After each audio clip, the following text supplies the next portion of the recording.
श्री गणेशाय नमः। सभी प्रभु भक्तों को जीवन प्रकाश चैनल की तरफ से राधे राधे। आज हम वैशाख मास महात्म्य का 26वां अध्याय करेंगे। 25वें अध्याय में हमने यह जाना कि प्रलय किसे कहते हैं तथा प्रलय कितने प्रकार की होती है। इससे आगे की कथा हम 26वें अध्याय में करेंगे। तो चलिए शुरू करते हैं 26वां अध्याय। श्रुतिदेव जी कहने लगे कि शंख ऋषि और व्याघ्र उसको इस प्रकार देखकर बड़े विस्मय से पूछने लगे कि तुम कौन हो और किस पाप से इस योनि को प्राप्त हुए हो। अब किस शुभ कर्म से तुम्हारी बुद्धि शुद्ध हुई और अकस्मात तेरी मुक्ति हो गई। शंख के इस प्रकार पूछने पर पृथ्वी पर दंडवत गिरकर सिर झुका और हाथ जोड़ कहने लगा कि मैं कुसिद मुनि का पुत्र रोचन नाम वाला प्रयागराज का ब्राह्मण था।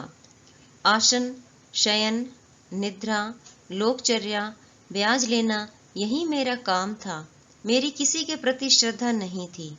इसी समय भगवान के प्रिय वैशाख मास में जयंत नाम का एक ब्राह्मण वहां आया और उस क्षेत्र में रहने वाले बहुत से हजारों स्त्री पुरुष उससे वैशाख मास की कथा सुनने लगे। सब लोग प्रातःकाल स्नान कर मन लगाकर उसकी कथा सुनते थे। मैं केवल कौतुक देखने के लिए उस सभा में जाया करता था। मैं सिर पर पगड़ी बांध पान चबाकर बड़े दंभ से वहां जाकर लोगों से इधर उधर की बातें करता और उनका मन कथा से हटाता था। उसी दोष के कारण मेरी बुद्धि नष्ट हो गई। अब मैं 84 लाख योनि भोग कर इस रूप में इस वृक्ष के कटोरे में बैठा हूँ। देवयोग से आपके मुख से निकली हुई कथा को सुनकर मेरे सब पाप नष्ट हो गए और दिव्य देह धारण कर आपकी शरण में आया हूँ। मैं नहीं जानता कि आप मेरे कौन से जन्म के बंधु हैं। मैंने तो कभी किसी का कोई उपकार नहीं किया। फिर सज्जनों का संग कैसे हुआ? आप मुझ पर कृपा करके कहिए। शंख मुनि ने बड़े प्रेम से उसको उठाया और उनके स्पर्श से सब पाप नष्ट हो गए। फिर उस दिव्य रूपधारी ब्राह्मण पर कृपा करके सब वृतांत कहने लगे कि हे ब्राह्मण, वैशाख मास और भगवान विष्णु का माहात्म्य सुनने मात्र से तेरे सब पाप नष्ट हो गए। तू क्रम से अतिवाहिक लोगों को जाकर फिर दर्शान देश में ब्राह्मण के घर जन्म लेगा और वेद शर्मा नाम से प्रसिद्ध होकर सब विद्याओं में निपुण होगा। प्रत्येक जन्म में तुझे जाति स्मृति रहेगी और तुम संपूर्ण इच्छाओं को त्याग कर वैशाखोक्त विष्णु के प्रिय धर्म को करोगे। निष्पृह गुरु भक्त और जितेंद्रिय होकर उस जन्म में सदैव भगवान की कथा सुनने में तत्पर रहोगे और इस प्रकार सिद्धि को प्राप्त हो जाओगे और सब बंधनों से मुक्त होकर दुर्लभ मोक्ष पद को प्राप्त करोगे। डरो मत, मेरी कृपा से तुम्हारा कल्याण होगा। जो किसी प्रकार श्रद्धाहीन होकर भी भगवान के नाम का स्मरण करता है वह भी निर्मल होकर मुक्त हो जाता है। जो श्रद्धा पूर्वक जितेंद्रिय होकर सुनता है फिर उनका कहना ही क्या। जो कोई भक्ति से अथवा द्वेष से भी कथा आदि कहते या सुनते हैं अथवा भगवान की उपासना करते हैं वे सभी मुक्त हो जाते हैं। भगवान के भिन्न यश से अंकित जो अनेक नाम हैं उन्हें साधु महात्मा गान करते और मनन करते हैं।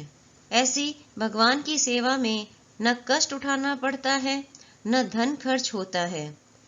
जिसके स्मरण मात्र से प्रकाशमय धाम मिलता है उस दयालु परमात्मा की शरण में हम जाते हैं।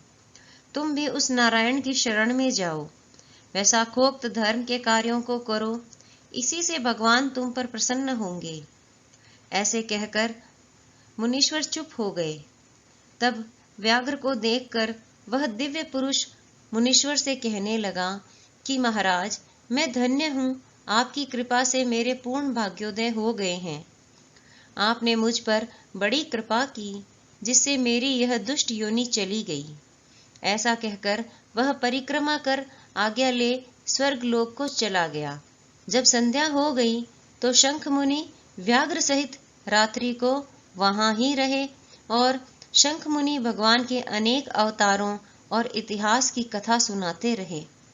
प्रातः काल में ब्रह्म मुहूर्त में उठकर शौचादि क्रिया से निवृत्त होकर सूर्योदय से पहले ही स्नान कर संध्या वंदन और तर्पण आदि करके व्याघ्र को बुला उसके सिर पर प्रोक्षण कर वेद से भी अधिक शुभदायक फल देने वाला राम 2 अक्षर का मंत्र जपने के लिए बताया। शंख कहने लगे कि हे व्याघ्र, विष्णु का नाम अनेक पापों को दूर करने वाला है। इससे हे व्याघ्र, तुम निरंतर राम नाम का जाप करो। यह संसार के सब बंधनों को काटने वाला है। श्रुति देव जी कहने लगे कि जूते दान करने से ही व्याघ्र को कितना दुर्लभ ऋषित्व प्राप्त हुआ। जो कोई इस पाप नाशक कथा को सुनेगा उसका संसार में फिर जन्म नहीं होगा। इसी के साथ वैशाख मास महात्म्य का 26वां अध्याय पूर्ण हुआ।